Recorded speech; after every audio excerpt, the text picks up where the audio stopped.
Muy buenos días para cada uno de nuestros amigos, oyentes que nos acompañan en este canal Enseñanza Bíblica.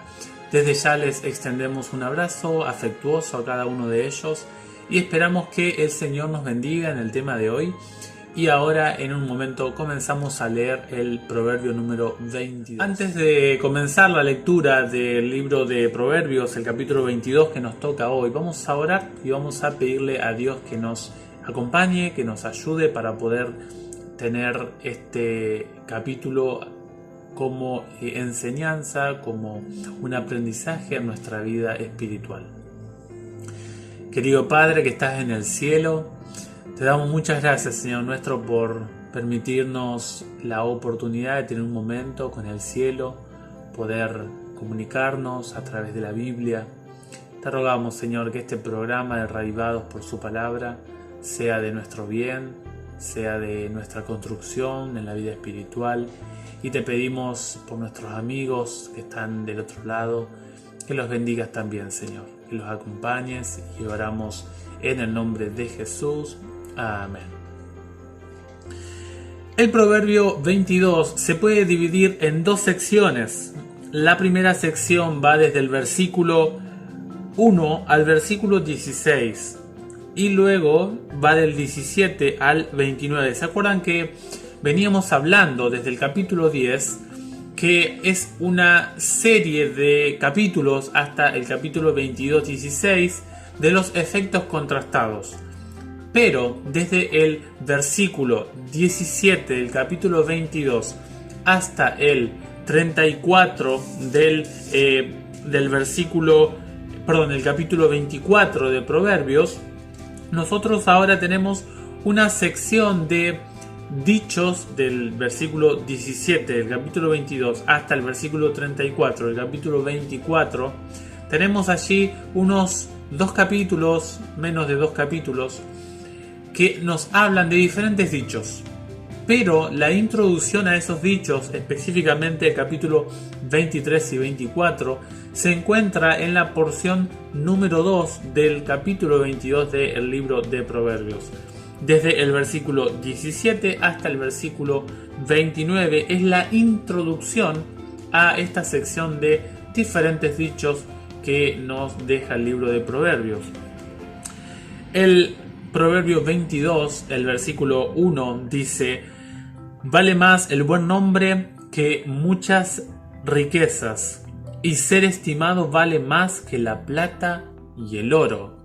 Noten ustedes que este versículo me está hablando de el valor de las cosas antes los ojos de Dios. Y eso es muy importante porque generalmente nosotros creemos que la riqueza, el bienestar, la apariencia es lo mejor, pero no, lo que más vale es el concepto que uno se hizo frente a otro, lo que uno presentó, la carta de presentación. Básicamente lo que está resaltando aquí el sabio es el testimonio de cómo uno se mostró ante el otro. Ahora vamos a volver un poquito a este versículo 1. Dice: el rico y el pobre, el versículo 2, tienen esto en común: ambos los hizo el Señor. Y esto es muy importante. Hay una diferencia entre ser llamado hijo de Dios a ser llamado criatura de Dios. Generalmente escucho que la gente dice: todos somos hijos de Dios. No. La Biblia dice que todos somos criaturas de Dios, es decir, tenemos el mismo inicio, el mismo origen, pero no todos somos pertenecientes a la familia de Dios. Y además este texto está destacando las diferentes clases sociales ante los ojos de Dios. Para los ojos de Dios no hay distinción con respecto a las clases sociales que el ser humano sí tiene. El versículo 3 habla de el hombre arum, el hombre precavido, el hombre cuerdo, el hombre astuto, el hombre que se conduce bajo la prudencia. Dice que este tipo de ser humano, sea hombre o mujer, dice que cuando ve el mal, se aparta del mal. Pero la gente que es incauta continúan en ese camino y finalmente viene la consecuencia ante esta mala elección. El versículo 5 dice que hay espinas y trampas en el camino del hombre tortuoso. El que cuida de sí mismo se aparta de ellas. Ya estuvimos hablando de las personas que viven en el camino del pecado. Lejos de ser personas que viven tranquilas, que viven en un estado de paz, de armonía. No, viven en un estado de intranquilidad. Su pan es hacer maldad, el agotamiento, el buscar siempre lastimar al otro. Tiene una calidad de vida destructiva para su propia persona. El versículo 6 es muy interesante, es muy conocido. Permítanme solamente decir esto de este texto. Dice el texto: inicia al niño en el camino que debe seguir, y ni siquiera en su vejez se apartará de él. Este texto generalmente se entiende como que un niño que recibió el mensaje bíblico sí o sí lo va a terminar aceptando. No es así. Es cierto que el mensaje, el camino queda para siempre en la mente del niño, pero la elección de seguir en ese camino, o alejarse, o haberse alejado y volver a ese camino, es una probabilidad. El mensaje que nos da el versículo 6 no es de que el buen papá, la buena mamá, la buena abuela, tía, quien haya educado a ese niño en los caminos rectos del Señor, sí o sí esa criatura tarde o temprano va a volver al Señor. No quiere decir eso. Dice: inicia al niño en el camino que debe seguir. O sea, el andar, el concepto de lo que está bien y lo que está mal ante los ojos de Dios no se olvida. Pero que yo quiera en mi etapa adulto, cuando sea grande, elegir si sigo por ese andar o no, eso es una probabilidad. Quiere decir de que el joven, cuando va creciendo, va tomando su propio rumbo, su propio andar. El versículo 8 dice: el que siembra injusticia cosechará desgracias, y la vara de su furor lo aniquilará. Allí en Gálatas 6 habla de que Dios no puede ser burlado. Dice: todo lo que el hombre sembrare, eso también cosechará. Gálatas 6:7. Es un principio de la vida, que todo lo que uno hace en esta vida, la vida lo devuelve. Y si no me devuelve en esta vida, seguro Dios me dará mi sueldo, mi salario, mi paga a su debido momento, sea para bien o sea para mal. En este caso habla de el hombre que actúa bajo la injusticia. Le devolverá el actuar bajo la injusticia desgracias. El versículo 9 habla de la generosidad. Dice: el hombre generoso será bendecido, porque comparte su pan con el pobre. Con el que no tiene. Cuando yo tengo recursos, la bendición está a mi lado, en mi vida. Noten ustedes que este versículo nos motiva a recibir la bendición, la compañía, el sostén del cielo, por el simple hecho de compartir mis recursos. El versículo 12 habla de que Dios mira la ciencia. Generalmente escucho por ahí que hablan de que la ciencia va en contra de Dios, ¿no?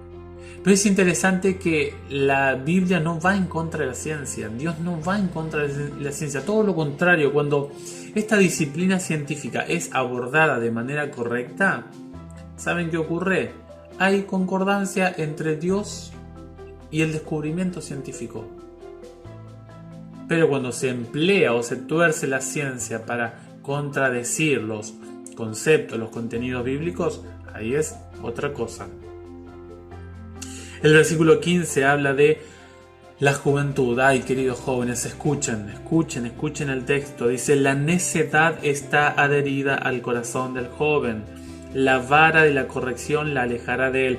Hay un problema en el joven, y es que se mira como que el que las sabe todas. La fuerza, el vigor de la juventud hace que a veces el joven tenga una mirada un tanto equivocada, un tanto errada de la vida, de las decisiones. Y acá le habla la solución con respecto a los padres, tienen que disciplinar al joven. El joven que no es disciplinado, tarde, o la joven, cuando digo el joven hablo en general, que no es disciplinado, tarde o temprano va a terminar en desgracia. Eso es un principio bíblico, no es mío. El joven necesita ser instruido, necesita ser disciplinado. Yo sé que quizá hay padres que dicen, no, yo no le pego al padre, pero es un principio de la Biblia. Ahora, hay textos también que nos hablan de cómo pegar al hijo, ¿no? Ese es otro tema, la disciplina familiar. Pero la vara, yo les digo, a mí de chiquitito me corrigieron con vara, con cinto, y no me mataron por eso. La vara me enseñaba qué es lo que está bien y lo que está mal, y era corregido mi accionar con la disciplina que me impartían mis padres. Es la única manera de solucionar esta mirada triste, lamentable que tiene el joven de la vida. Dice el versículo 16, el que explota al débil para engrandecerse tendrá que dar al rico y acabará en la indigencia. Cuidado el que tiene mucho y descuida a sus empleados, descuida a sus obreros, a los que trabajan para él y que se aprovecha del salario. Bueno, hoy, gracias a Dios, hay un sistema de leyes que protegen al trabajador y todo el movimiento social de los sindicatos y hay una propuesta bien sostenida en cuanto a la protección del trabajador. Pero le habla de manera individual la Biblia a aquellos que tienen el deber de dar lo que le corresponde a sus empleados. Dice que el que no hace esto, el que explota al débil para engrandecerse, tendrá que dar al rico y acabará en la indigencia. Otro más rico que él tomará su riqueza y finalmente tendrá la indigencia como final. Y ahora pasamos a la última sección, la segunda sección del capítulo 22. El sabio Salomón me dice el porqué de los dichos que él me va a entregar. Dice, palabra de los sabios, inclina tu oído, escucha mis palabras y presta atención a mi experiencia. Será una delicia conservarlas dentro de ti y tenerlas siempre a punto sobre tus labios. Primero escuchar. Luego dice que será algo bueno, no algo malo, que él me está entregando a mí. Dice, ¿para qué? Luego me da los para qué. ¿Cuáles son los propósitos de esta entrega que me hace el sabio? Dice, para que pongas tu confianza en el Señor. Los dichos que estoy leyendo en Proverbios son para que exclusivamente confíe en Dios, practique y desarrolle la fe. Dice, hoy te voy a instruir también a ti. ¿Acaso no te he escrito 30 discursos que contienen consejos e instrucciones para hacerte conocer con exactitud las palabras verdaderas? Porque hay dichos mentirosos, hay dichos falsos. Entonces yo te he dejado, dice el sabio, para que tú sepas los realmente verdaderos, los consejos realmente que son dignos de ser tenidos en cuenta. Dice luego, y así puedas responder fielmente al que te envía. Noten ustedes que aquí está la respuesta mía, o sea, la convicción, la seguridad de lo que se me entrega y luego la responsabilidad de una respuesta personal. Luego dice el versículo 22 y 23, no robes al débil porque él es débil, ni atropelles al pobre en la puerta de la ciudad, porque el Señor defenderá su causa y a los que despojan los despojará la vida. Otro principio de la vida, como actúo hay consecuencias. Dice acá, no te juntes con un hombre irascible, una persona que ya está, irascible es alguien que tiene la posibilidad de estar enojado. Dice, ni vayas con un hombre iracundo, ya alguien que está enojado. El primero es ni siquiera la posibilidad de estar enojado y el segundo es ya está enojado. No sea que aprendas sus costumbres y te pongas una trampa a ti mismo. Noten ustedes que dice, ten cuidado porque te puedes influenciar. No seas de los que estrechan la mano, de los que salen fiadores por una deuda. Si no tienes con qué pagar, te quitarán el lecho donde tú te acuestas. Cuidado con los bancos, cuidado con los amigos que salimos de garantes. Ya hemos hablado en esto, ¿sí? Proverbios 6, allí lo tienen. Dice, no desplaces los linderos antiguos, esos que colocaron tus padres. Eso es muy importante porque nos aconseja el sabio Salomón no tirar a la borda todos los consejos familiares que me dieron mis padres. Eso es muy, muy importante. Dice el texto, no desplace los linderos antiguos, esos que colocaron tus padres. ¿Ves a un hombre hábil en su oficio? Él se presentará delante de los reyes y no estará al servicio de gente mediocre, dice el texto 29. La gente que se desempeña bien en su función será una persona que trabajará ante gente importante. Y les debía el texto número 1, que es el texto que estuvimos hablando un poquito más, que hablamos de la fama, del testimonio, de cómo los otros me conocen. Este texto se lo conoce como la inversión en capital social. ¿Qué significa esto?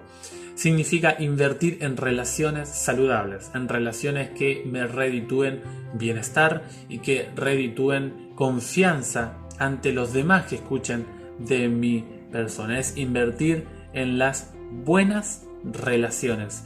William Shakespeare decía, pero el que me arrebata mi buena fama me roba algo que a él no lo enriquece y a mí me deja de veras pobre. Cuando alguien me quita el concepto mío, el testimonio mío, realmente me está robando una riqueza personal, una riqueza mía, un bien inigualable que no le sirve al otro, pero me afecta a mí, me deja en la pobreza. Por eso, si usted se dedica a alguna actividad, si usted tiene la función de ser líder en la iglesia, cuide su testimonio, cuide porque los demás realmente escuchan acerca de su testimonio personal. Que Dios les bendiga en este día, que Dios les acompañe, queridos amigos, que puedan disfrutar de este capítulo 22. Nos vemos la próxima, si el Señor lo permite. Les extendemos desde el canal Enseñanza Bíblica un fuerte abrazo, que pasen muy pero muy feliz día y nos vemos mañana si Dios lo permite. Hasta luego.